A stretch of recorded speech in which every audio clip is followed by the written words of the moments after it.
chiamo Stefano Faganello, sono il direttore tecnico di Exergy.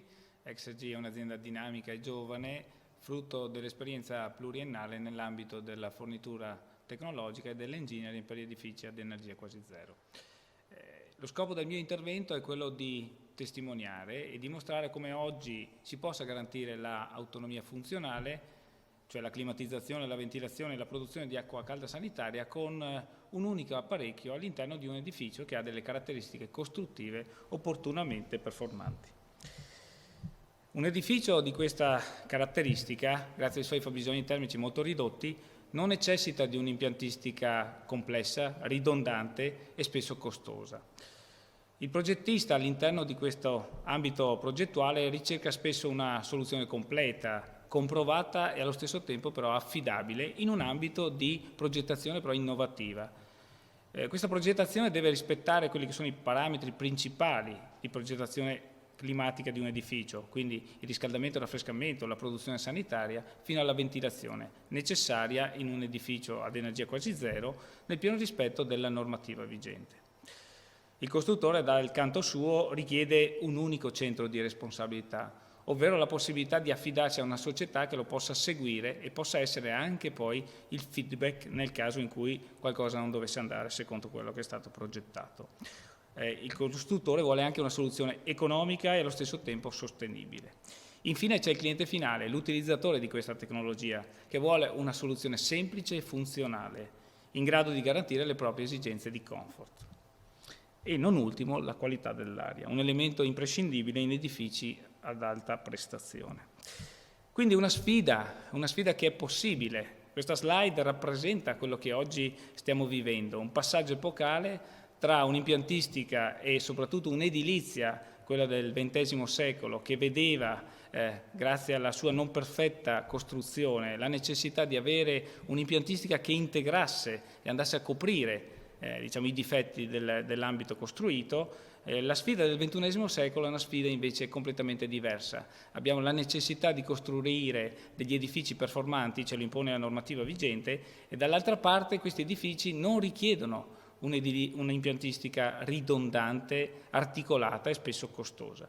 Quindi si può e si deve utilizzare al meglio l'energia rinnovabile, si possono utilizzare al meglio gli apporti gratuiti e quindi l'edificio esso stesso diventa un componente impiantistico nel quale la ventilazione deve essere garantita, deve essere dato un piccolo apporto sia positivo in ambito invernale di apporto termico oppure negativo in ambito estivo di raffrescamento degli ambienti. Questa è una sfida, è la sfida del XXI secolo, una sfida che può essere vinta ed è quello che oggi mi appresto ad illustrarvi.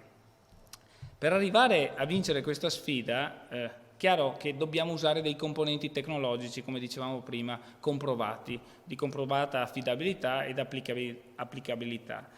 Di qui nasce, diciamo, la storia dell'aggregato compatto. L'aggregato compatto è un prodotto che è stato costruito da Nilan, che è un'azienda danese che dal 1974 si occupa di ventilazione e di sistemi in pompa di calore, che ha messo a frutto la propria esperienza, partita nel 1975 con la produzione di acqua calda sanitaria in bollitori in pompa di calore, per poi passare ai recuperatori termodinamici nel 1990 ed infine con la ventilazione a flussi incrociati nel 2001.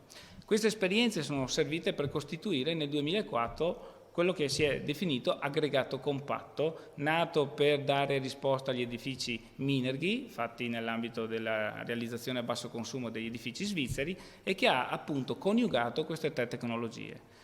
Dal 2004 si è passati poi al 2006, dove il prodotto è stato ottimizzato, è stato industrializzato per raggiungere poi una vastità di proposte. Oggi ci sono ben 24 diversi modelli. Nel 2007, nel 2009 e nel 2012 l'aggregato compatto è stato l'elemento tecnologico che ha fatto sì che all'interno dell'ambito Solar Decathlon l'edificio che ha vinto questa competizione abbia raggiunto degli elevati standard sia prestazionali sia di comfort qualitativo dell'aria e degli ambienti. Nel 2010 l'aggregato compatto è stato insignito dal Passive House Institute del premio appunto per la caratteristica prestazionale con il marchio Passive House. Nel 2014 e 2015 gli aggregati compatti hanno completato la loro gamma inserendo anche delle integrazioni sia in ambito geotermico che in ambito di pompa di calore aria-acqua. L'aggregato compatto è una soluzione flessibile, è la soluzione più flessibile oggi sul mercato, perché può esistere sia come elemento singolo, quindi quello che noi definiamo come Compact P, che lavora solo in ambito di aria-aria, quindi una pompa di calore che poi andremo a vedere come opera nell'ambito della ventilazione meccanica, oppure integrarsi con una piccola soluzione geotermica, una pompa di calore da 3 kW o da 6 kW nella denominazione Compact PGEO, fino a sfociare nella denominazione Compact Air 9 in una pompa di calore aria-acqua integrativa all'aggregato compatto. Come dicevo prima, 24 diversi modelli, quindi una varietà di proposta che viene calata di volta in volta su quelle che sono le specifiche esigenze dell'edificio e del progetto ad esso correlato. Come funziona l'aggregato compatto?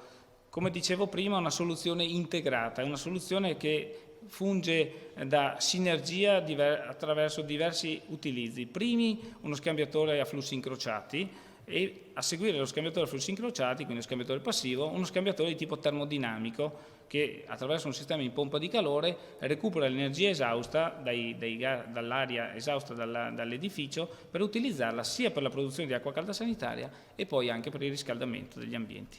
Quindi l'aria dall'interno prima incrocia in uno scambiatore passivo l'aria dall'esterno, l'aria di rinnovo, la preriscalda e successivamente l'energia ancora presente nel flusso d'aria esausta viene ad essere recuperata da un evaporatore.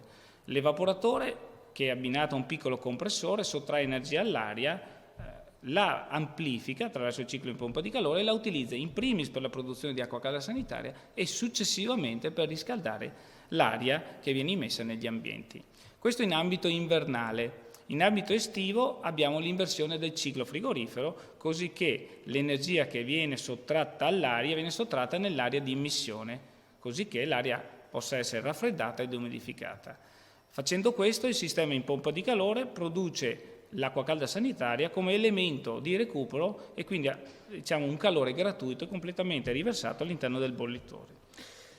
Vediamo alcune rappresentazioni di quelli che sono i principali cicli funzionali, andando ad osservare anche quelli che sono gli elementi costituenti che sono chiamati in causa nei singoli ambiti funzionali. Allora, nell'ambito del riscaldamento attivo, come dice la parola stessa, abbiamo una funzione sinergica che vede in primis uno scambiatore a flussi incrociati che fa un preriscaldo dell'aria esterna, in questo caso vediamo un'aria a 0 gradi che viene riscaldata fino a 20 gradi, a spese del flusso di calore esausto che da 22 gradi viene raffreddato fino a 5 gradi.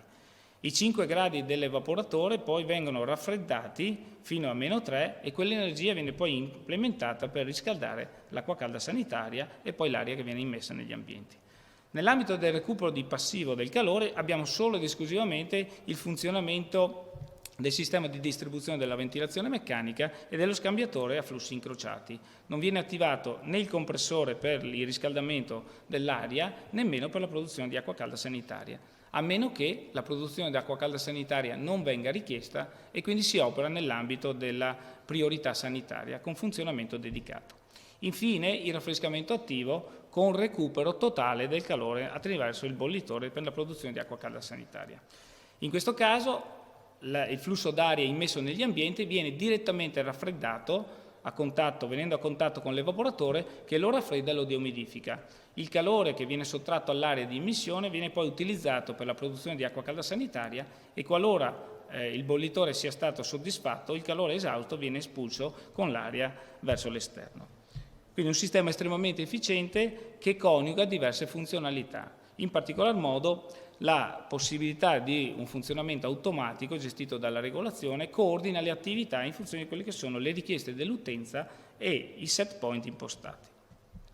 Quali sono le caratteristiche componenti dell'aggregato compatto? Li abbiamo già in parte introdotti. Abbiamo un bollitore da 180 litri all'interno del quale viene scaricato il calore di condensazione del circuito frigorifero, abbiamo il componente frigorifero principale che è un compressore on-off da soli 300 watt di potenza elettrica assorbita, un condensatore o evaporatore a seconda della stagione di riferimento sull'aria di immissione e un evaporatore o condensatore sull'aria esausta di espulsione. Cuore della macchina è comunque lo scambiatore a flussi in controcorrente.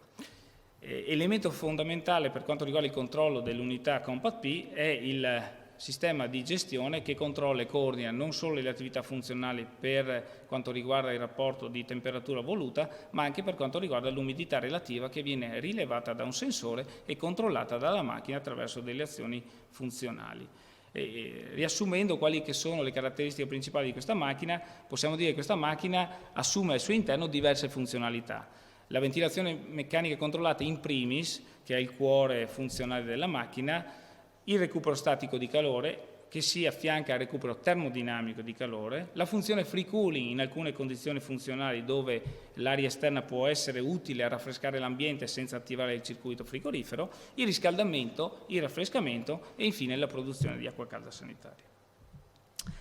Quelli che sono i dati tecnici di questo aggregato sono comprovati da diverse attestazioni e da diversi report test. In primis abbiamo il certificato del Passive House Institute, abbiamo il label energetico e abbiamo tutta una serie di test che vengono fatti secondo standard europei come la N308 per la parte prestazionale dello scambiatore di calore o la 14511 per quanto riguarda il funzionamento in pompa di calore.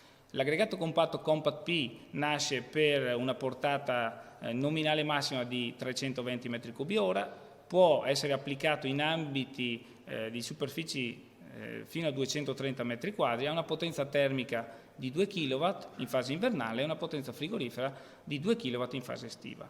Un'efficienza termica dello scambiatore di calore dell'85%, il volume serbatoio è 180 litri e i COP rappresentati dalla macchina sia nell'ambito aria-aria, cioè in funzionamento di riscaldamento pari a 4,6 e nell'ambito aria-acqua, ovvero nella produzione di acqua calda sanitaria, pari a 3,9. Valori che sono stati dichiarati e attestati da specifici report test.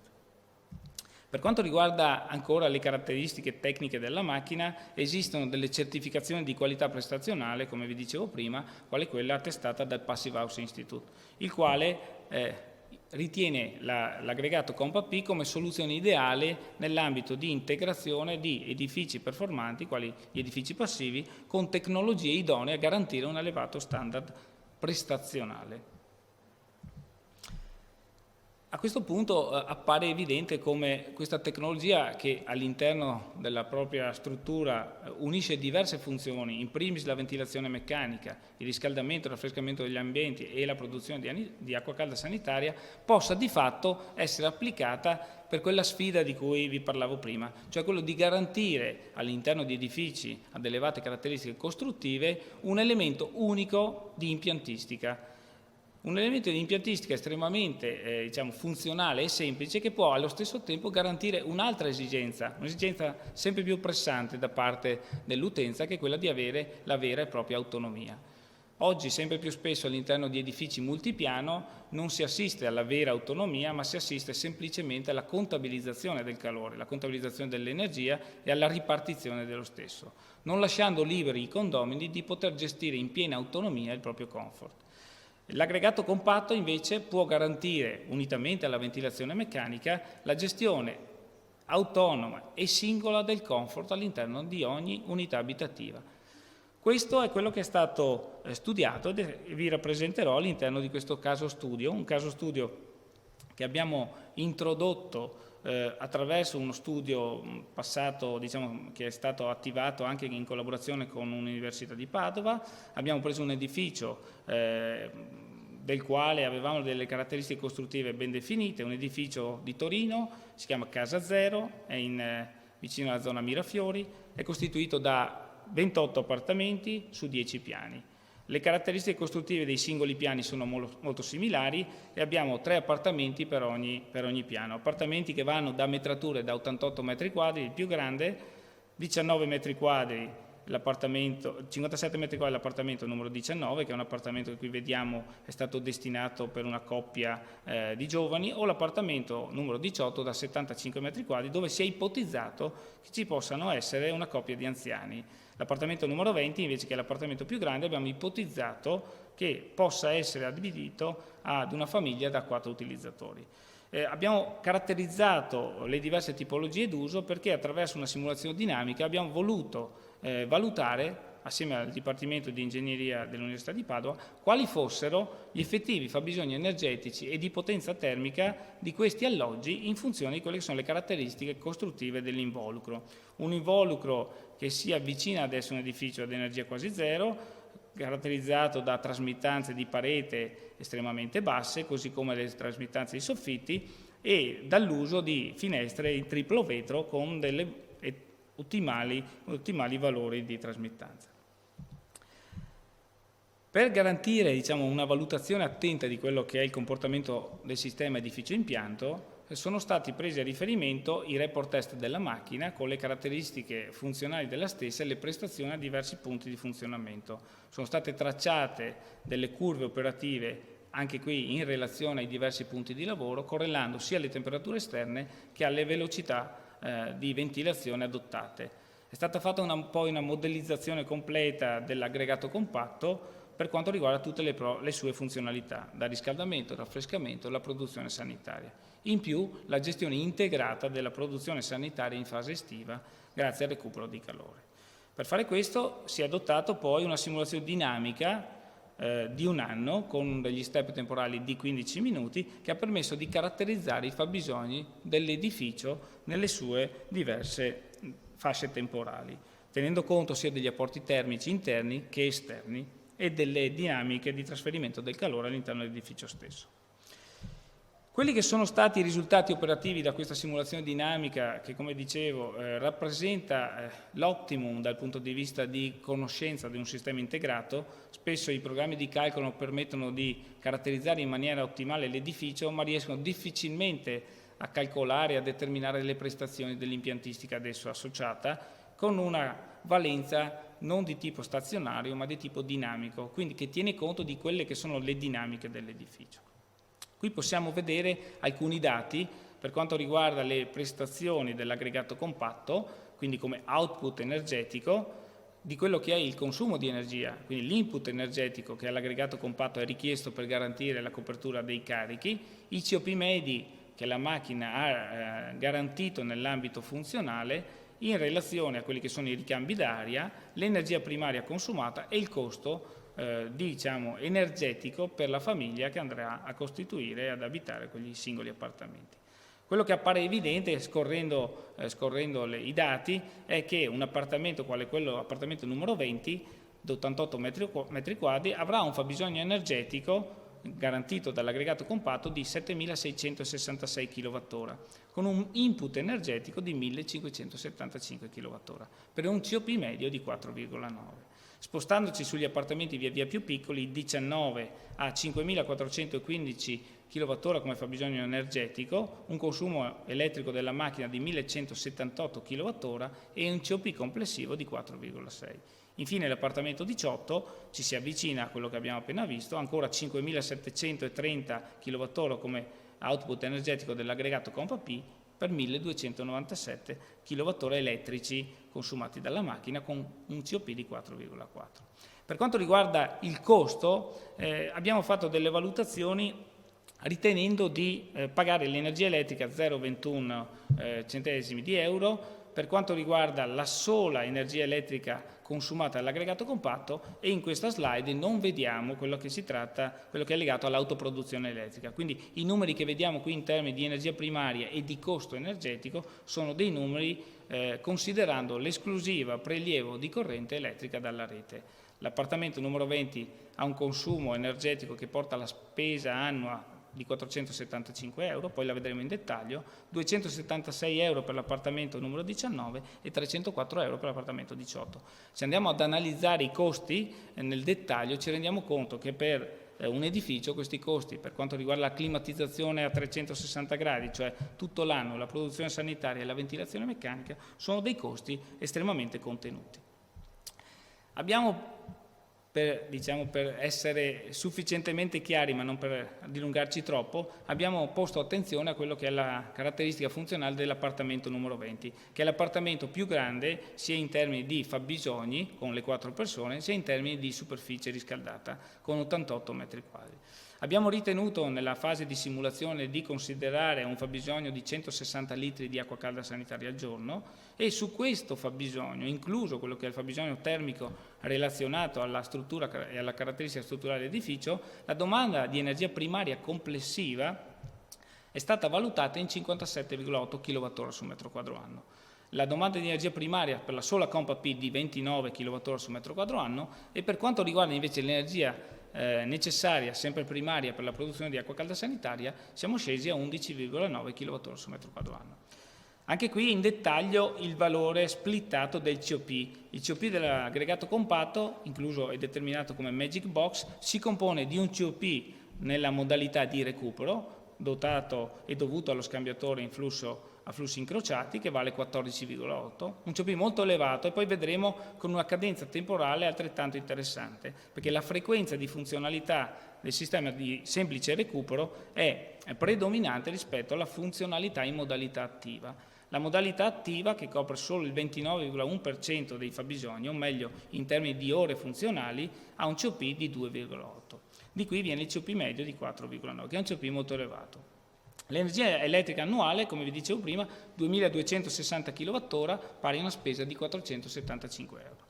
Va detto che questo consumo non tiene conto dell'autoproduzione elettrica, in quanto ogni appartamento è dotato di un impianto fotovoltaico da 3,3 kW di picco, in grado di produrre circa 3300 kWh elettrici all'anno. Quindi garantire l'autoproduzione elettrica è quello che oggi può essere definito un autosostentamento. Quindi si produce quello che viene poi in parte consumato dall'edificio. Andando ad analizzare le temperature operative, quindi la qualità dell'aria in termini di temperatura e di umidità, possiamo vedere da questo grafico come, pur garantendo un ricambio d'aria molto elevato, che si parla di 0,8 volumi ora, ci sia un andamento termico che in inverno raggiunge i 20-22 gradi e in estate si attesta tra i 25 e i 27 gradi. Per quanto riguarda l'umidità relativa interna abbiamo una variazione tra il 30% in ambito invernale e il 60% medio nell'ambito estivo. Il prelievo sanitario, 160 litri al giorno, 40 gradi, si vede come il bollitore sia in grado di garantire la produzione sanitaria in maniera efficace. Ultima, la valutazione per quanto riguarda l'aspetto della potenza richiesta all'edificio.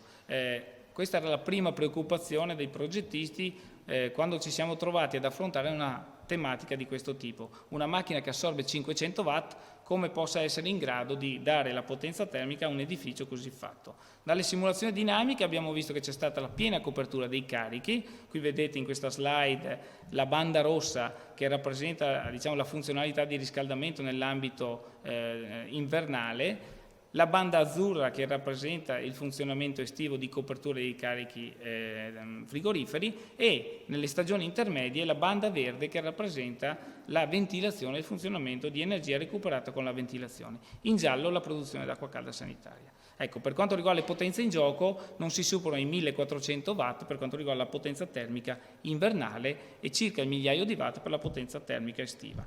Concludo dicendo quello che si è potuto desumere, spero, da questa analisi. Quindi il sistema Compa P è in grado di soddisfare quelle che sono le richieste di climatizzazione, di riscaldamento, di produzione di acqua calda sanitaria in un ambito di edificio correttamente costruito.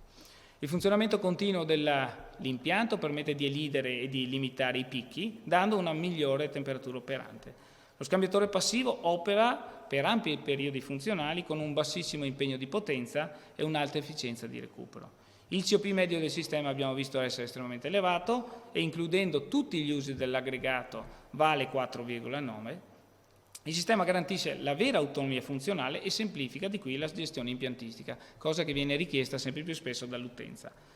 Con l'autoproduzione fotovoltaica si può a questo punto raggiungere un elevato livello di autonomia andando a massimizzare anche l'impiego delle energie rinnovabili.